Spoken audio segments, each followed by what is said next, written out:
Hi, today is June 8th, 2023. I'm Mark, and I'm with Eric Johnson of the Kings County Air Support Unit. They fly a Cessna 206 to assist law enforcement officers on the ground, and we're just going to talk first about a call that they just came off of, 20 minutes ago? Yeah, roughly. Okay, so Eric, just describe to us what the call was, what you did. It was pretty rapid. I got here, and no sooner did I set my things down than we were off in the airplane. Yeah, we were talking about what we do, and using this radio here, overheard a call coming out. Initially it started as a vehicle that possibly crashed into a person on a bicycle on Highway 198. And deputies were driving around looking. In Hanford or in Hanford, actually near our motor. Okay. So deputies were driving around looking for this vehicle. They had a vehicle description and a possible license plate. So as they were doing that, some fire personnel was en route to the area to look for the victim, and they happened to see the suspect vehicle. The suspect vehicle noticed the fire personnel, and the suspect vehicle fled and started running stop signs as the fire vehicle followed them. So we ran and jumped in the airplane, started our computer, fired up the airplane, and took off to go assist. And tell them how long it was between the time I set my things down and when we were in the air. 3 to 5 minutes, 5 minutes tops, and we were in the air, actually overhead within a few minutes from then. And is that typical when you get a call? Typically we're in the air, but yeah, our response times to calls is usually we're in the air within 2 or 3 minutes. And you told me you're often on the scene within a minute. Correct. Yeah. Okay. The camera has the ability, I can just type in whatever address that we need to go to and hit enter, and the camera will automatically point to that address. So a lot of times if we're within 10 miles of the call, we're on scene within seconds.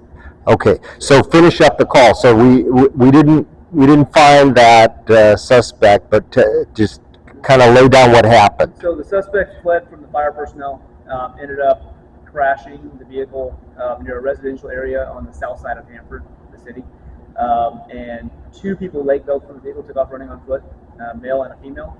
The female was detained by deputies when they got on scene. The male went in an unknown direction. We helped look for him for 30, 45 minutes, and not sure which direction he went or if he went into a residence, so we weren't able to find him.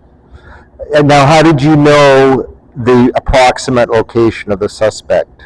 That was based off of the fire personnel that were on scene and the deputies that were on scene. So you typed that into your computer, or?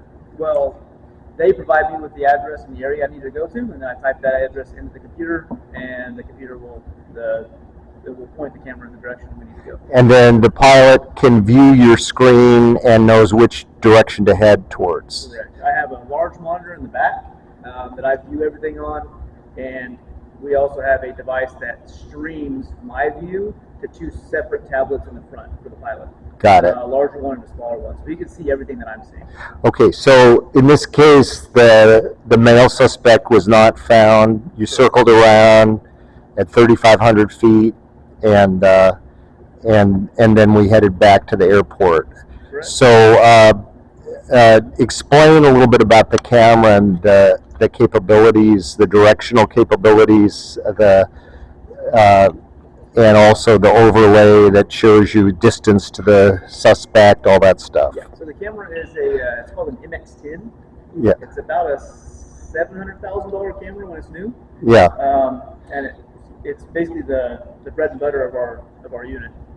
So it gives me GPS coordinates, an overlay, so it'll show me the regular screen, which is just a regular view of outside, so like a satellite image. Can we put one up on there just so they can see it? Because a picture's worth 1,000 words, right? So it'll show us. I'm looking through a straw, and on top of that, it also has overlays. So the camera will show me street names, addresses, directions. So if a suspect turns left in a vehicle onto a street, I can go, okay, they're going north. Okay, I'm gonna pan over to this just so they can see it. So I'm gonna zoom in on the direction. So So it says 326 degrees, So yeah, 323 degrees. so it'll show, it has a compass on it, so north, east, south, and west. This is the center of the crosshairs. Okay. And then it'll show like Harrison Avenue, and I can make these bigger or smaller, so I can Right. make it really small. It'll show Harrison Avenue, it'll show Clover Lane, and then I can make these larger and actually see the address of each individual house. Okay. So this suspect who's actually wanted for shooting somebody decided to run and jump into his backyard. I can tell the deputies or the officers that are en route Okay. exactly what yard he's in and which direction to go. And you mentioned to me that that the deputies often can't determine where the suspect is, but you guys are flying over, you can see the suspect. Correct. So, Either at day with visual or at night with infrared. correct. This is our daytime camera, and this right here is actually our nighttime infrared. This suspect actually saw deputies, and they never saw him. It was at night in Armona, and we were overhead looking for a stolen vehicle.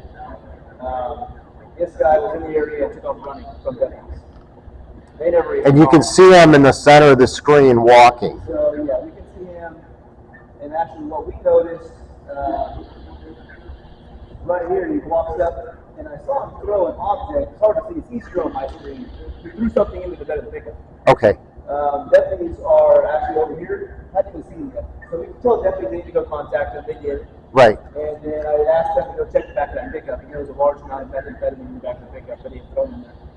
Okay. Okay, so another thing I wanted to ask you, so in this case, the call we went out on today, we weren't able to locate the suspect, so you headed back, you guys are getting ready to end your shift today, and there are other people that come on. You have a volunteer group that also comes on to fill other hours, and then sheriff's personnel that assist them? Correct. So we have In the air, I we mean. have 5 volunteer pilots. Yeah. And then on top of that, we have actually assigned officers or deputies from other agencies within the county. Okay. And it's a collateral duty for them. So what they do is we have a calendar, and whenever Sergeant Hunter and I are not flying, Right. any of the other volunteer pilots can sign up to fly. Right. So if they want to fly Friday night and we're not flying, they can fly 4, 5, 6, 7 hours Friday night. So they'll put it on the calendar and they'll request another TFO, which is my job, to fly with them. So a pilot will sign up, and then a TFO will go, oh, there's a pilot flying Friday night, I want to fly Friday night, and they can sign up, and the plane will. And these are highly qualified pilots that are ex-military? Correct. We've had a few civilian pilots that are also highly qualified, but the majority of our pilots are F-18, F-35 pilots. Got it. Okay.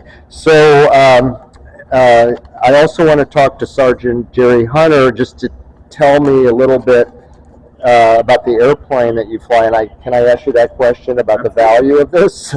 Okay. So this is Sergeant Hunter, and just tell me a little bit about the airplane, where you acquired it, the specs on it, what you normally fly at, what altitudes, speeds, things like that. Okay, it's a Cessna T206H. Okay. So it's a turbo 206. Okay. Has a TSIO 540 360 horsepower engine in it. We purchased it 2 years ago from a private company. Okay. It, like Eric was saying, it has an MX-10 camera that's mounted on the fuselage, and the rear portion of the airplane has a console set up for all the TFO equipment, the monitor, the law enforcement radios, all the law enforcement side of the house. And it was used by CHP at one point. Yes, it was purchased brand new by CHP. They used it until they switched to the Gibbs Airvan. Okay. And when they switched aircrafts, they sold all their 206s. Okay. And we were in the market for a bigger airplane. That one became available, and we got it at a deal that we couldn't pass up, and we went and purchased it. Okay, and then you gave me a good description of what's the value of this type of air unit. What's the value in terms of law enforcement? Any air support unit in law enforcement, in our opinion, and the opinion of probably all of the ground officers, it's invaluable. Like Eric said, our response time when we're in the air, we can have eyes on a target. or a dispatch location, typically within 1 minute, whereas ground deputies may take them, depending where it is in the county, could take them up to 8, 9, 10 minutes to respond to the call. Eric can have eyes on the target using his camera equipment and relaying live information to the deputies that are en route. Our camera also has forward-looking infrared capability, so we can see at night, essentially. We can search a very large area, say a 1 square mile area, within minutes, whereas it would take guys on the ground hours and hours to search that area. Whether it's missing people, suspects hiding from law enforcement, we can clear an area within seconds, which frees up the officers on the ground to be able to respond to other calls. And you assisted in the rescue of a man who was on the top of his pickup in the middle of Tulare Lake, right? We did. So that gentleman called 911 before his phone died. Just said that he was somewhere stranded in the Tulare Lake and he was standing on the roof of his truck. Yeah. Eric and I responded to that area. Eric found him in the middle of the lake within probably 2 or 3 minutes. At night, right? It was, I want to say right around midnight. Okay. Pitch black, zero light whatsoever. Using the FLIR capability of the camera, Eric found him within a minute or two. We're able to mark his location and call our dive team who launched a boat. Eric was able to direct the dive team via GPS coordinates to exactly where the guy was and to rescue him. And just a little bit about your experience in law enforcement before you got this assignment, and how long you've been doing this, and then I'll ask Eric the same thing. So this is my 22nd or 23rd year in law enforcement. I was a patrol officer and deputy majority of my entire career. When we started our aviation program 8 years ago, I started actually doing Eric's job in being a TFO in the back. I've always had a passion for aviation. Ended up pursuing my pilot's license, got my pilot's license, and just started building time. And once I met the minimum required hours for our insurance company, I started flying as a collateral assignment for the sheriff's office until our sheriff elected to make our unit full-time. And once our air support unit went full-time, I started flying full-time, and Eric became a TFO full-time. And you have 2,000 hours, right? Roughly 2,000 hours. Wow. Okay, Eric, tell us about your experience. Started as a deputy for the sheriff's office in 2005. Spent the majority of my time on patrol. Everything from straight patrol, I ran a K-9 for 9 years, and went into detectives for a very short time until this position opened up about a year ago. And Great. Came over here full time and been loving it ever since. Okay, I want to thank you both for your assistance and the insights, and I do need to get a picture of the airplane because I only got the video. 100%. Okay, so just let me do that. Thanks again. No, thank Okay. you.